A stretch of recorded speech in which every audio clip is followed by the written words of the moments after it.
Hello student, চলে এলাম আবার একটি নতুন গুরুত্বপূর্ণ সাজেশন ভিডিও নিয়ে। আজকে আমি তোমাদের দিতে চলেছি নবম শ্রেণীর সেরা ইতিহাস প্রশ্নপত্র সাজেশন। তাই চলো দেরি না করে ভিডিওটি শুরু করা যাক। একে তাকে বলেছে সঠিক উত্তরটি নির্বাচন করো। 1 নম্বরে 20টি প্রশ্ন, মোট 20টা MCQ। ডাইরেক্টরি নামে নতুন প্রজাতান্ত্রিক শাসন শুরু হয়েছিল ইংল্যান্ডে, ফ্রান্সে, ইটালিতে, রাশিয়ায়। কোড নেপোলিয়ানের স্থান পাই 181টি ধারা, 281টি, 1281টি, 1287টি ধারা। প্রথম আন্তর্জাতিক সম্মেলনের স্বীকৃতি পায় ভার্সাই, ভিয়েনায়, প্যারিসে, জুরিখে। সেন্ট হেলেনা দ্বীপে নির্বাসিত হন নেপোলিয়ান, বিসমার্ক, মেটারনিখ, স্ট্যালিন।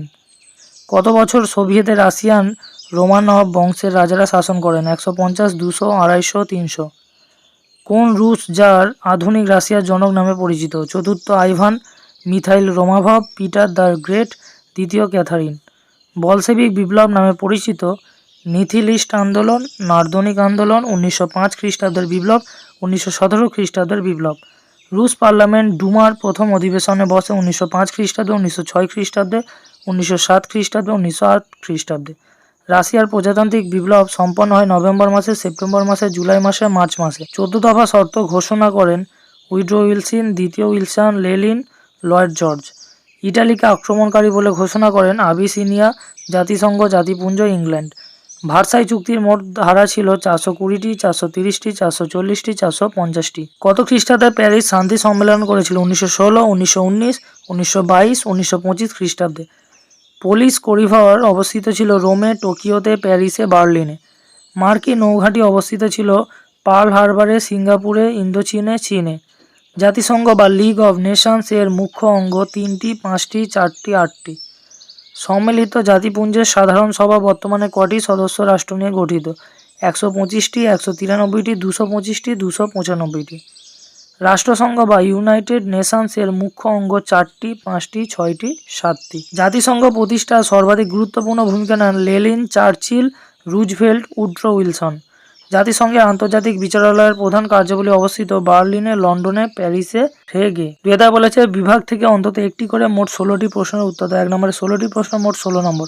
প্রথম বলেছে এক কথায় উত্তর দাও। ত্রিশক্তি মৈত্রী বা ট্রিপল অ্যালায়েন্স কোন কোন দেশ নিয়ে গঠিত? ডি ডে বলতে কোন দিনকে বোঝানো হয়? কবে জাতিসংঘ বা লিগ অব নেশনস এর প্রতিষ্ঠা হয়? ভিয়েনা সম্মেলন কোথায় বসে? বিয়েতে বলেছে ঠিক বা ভুল নির্ণয় করো। ফরাসি বিপ্লবের আদর্শ ছিল সাম্য, স্বাধীনতা এবং মৈত্রী। 1830 খ্রিস্টাব্দে ফ্রান্সের জুলাই বিপ্লব ঘটেছিল। জাতিসংঘের প্রথম মহাসচিব ছিলেন এরিক ড্রুমন্ড। হিটলার নাৎসিবাদের উত্থান ঘটান। সিয়েতে বলেছে শূন্যস্থান পূরণ করো। রক্ত লৌহ নীতির প্রবর্তক ছিলেন ড্যাশ। নেপোলিয়ান ড্যাশ দেশকে গ্র্যান্ড ডাচ অফ ওয়ার্সতে পরিণত করেন। 14 দফা নীতি ঘোষিত হয় 1918 খ্রিস্টাব্দের কত তারিখে? ডুমান নীতি এবং মার্শাল পরিকল্পনা ঘোষণাকারী দেশ ছিল ড্যাশ। ডিতে তোমাদের কস্তম্ভ এবং খস্তম্ভ মেলাতে বলেছে। কস্তম্ভ বলেছে নাৎসিবাদ, ফ্যাসিবাদ, cash and carry, Hiroshima, Nagasaki. আর খস্তম্ভ বলেছে মার্কিন যুক্তরাষ্ট্র, অ্যাডলফ হিটলার, জাপান, মুসোলিনি। ইতে নিচে বিবৃতির সঙ্গে মানানসই ব্যাখ্যাটি বেছে নিয়ে লিখে। প্রথমে বিবৃতি করেছে নেপোলিয়ান মহাদেশীয় অবরোধ ব্যবস্থা প্রবর্তন করেন। মহাদেশ জুড়ে ফরাসি শাসন ক্রমশই দুর্বল হয়ে পড়েছিল। ইংল্যান্ডের সঙ্গে বাণিজ্যিকভাবে প্রতিযোগিতায় ফ্রান্স, রাশিয়া পিছিয়ে পড়েছিল। ইংল্যান্ড, জার্মানি এবং ইটালি এই 3টি মহাদেশীয় শক্তি ফ্রান্স আক্রমণের প্রস্তুত শুরু করেছিল। দ্বিতীয়ত, মেটার্নিকের ধারণায় ফরাসি বিপ্লবের ভাবধারা ইউরোপে স্বাস্থ্যহানি ঘটাবে। মেটার্নিক মনে করতেন বিপ্লবের ভাবধারা হলো জীবাণুর মতো। ফরাসি বিপ্লবে ইউরোপ যুদ্ধ ডেকে আনবে। বিপ্লব প্রসূত ভাবধারা মেটার্নিকের পতন ঘটাবে। তৃতীয় কোশ্চেন বলেছে ভার্সাই চুক্তির শর্তগুলি জার্মানদের কাছে অমর্যাদাকর ছিল, কারণ কি? জার্মান উপনিবেশিকালি কেড়ে নেওয়া হয়েছিল এবং জার্মানির ওপর বিরাট অঙ্কের ক্ষতিপূরণ চাপানো হয়েছিল। দ্বিতীয় হচ্ছে ভার্সাই চুক্তির শর্তগুলিকে জার্মান জাতীয়তাবাদকে অপমান করা হয়েছিল। ভার্সাই চুক্তির মাধ্যমে জার্মানির ব্যক্তি স্বাধীনতা হস্তক্ষেপ করা হয়েছিল। 4 নম্বরে বলেছে যে মার্কিন যুক্তরাষ্ট্র জাতিসংঘের সদস্য হয়নি, তার কারণ কি? মার্কিন সেনেট জাতিসংঘে যোগদানে অনুমতি দেয়নি। মার্কিন যুক্তরাষ্ট্র বিশ্বের সর্বাধিক ধনী রাষ্ট্র ছিল, নাকি মার্কিন যুক্তরাষ্ট্র বিশ্বজুড়ে অস্ত্র প্রতিযোগিতায় নেতৃত্ব দিয়েছিল? 3 দেয় বলেছে 2-3টি বাক্যে নিম্নলিখিত প্রশ্নগুলির উত্তর দাও, যে কোনো 11টি। এখানে 2 নম্বর 11টি প্রশ্ন, মোট 22 নম্বর। নেপোলিয়ান নিজের বংশের সদস্যদের কোথায় কোথায় শাসক পদে বসান? রাইন রাষ্ট্রসংঘ বা কনফেডারেশন অফ রাইন কি? পোড়ামাটি নীতি বলতে কি বোঝো? বিগ ফোর বলতে কাদের বোঝানো হয়? জোলভেরিয়ান কি? এমস টেলিগ্রাফ কি? সোভিয়েত রাশিয়ার মার্চ বিপ্লব কিভাবে সূচনা ঘটে? ভার্সাই চুক্তির অর্থনৈতিক শর্তগুলি কী কী? 1929 খ্রিস্টাব্দে মহামন্দার কারণগুলি কী ছিল?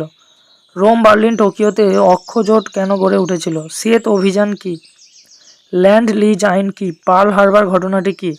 জাতিসংঘের প্রতিষ্ঠানে উইলসনের 14 দফা শর্তের কী ভূমিকা ছিল? কিভাবে জাতিসংঘ বা লিগ অব নেশনসের আত্মপ্রকাশ ঘটে? জাতিসংঘের প্রতিষ্ঠায় আটলান্টিক সদস্যের কী ভূমিকা ছিল? চারটায় বলেছে 7-8টি বাক্যে নিম্নলিখিত প্রশ্নগুলি উত্তর দাও, যে কোনো 6টি। 4 নম্বরে 6টি প্রশ্ন, মোট 24 নম্বর। প্রথম বলেছে টিকা লেখো, কোড নেপোলিয়ান। দ্বিতীয় বলেছে ইয়ং ইটালি, টিকা লেখো। 1929 খ্রিস্টাব্দে মহামন্দার কারণগুলি কী কী ছিল? টিকা লেখো, অপারেশন বারবারোসা। ভিতে বলেছে মেটারনিক পদ্ধতির ব্যর্থতার কারণগুলি কী কী? প্রথম বিশ্বযুদ্ধের প্রকৃতি লেখো। দ্বিতীয় বিশ্বযুদ্ধে মার্কিন যুক্তরাষ্ট্রের ভূমিকা। সোভিয়েত রাশিয়া কীভাবে সারতন্ত্র থেকে সমাজতন্ত্রে রূপান্তরিত হলো? 5 দেওয়া বলেছে 15-16টি বাক্যের নিচে প্রশ্নগুলি উত্তর দাও, যে কোনো একটি। 8 নম্বর একটি প্রশ্ন, মোট 8 নম্বর। বিসমার্কের রক্ত ও লৌহ নীতির পরিচয় দাও, অথবা ইটালির ফ্যাসিবাদী শক্তির উত্থান আলোচনা করো।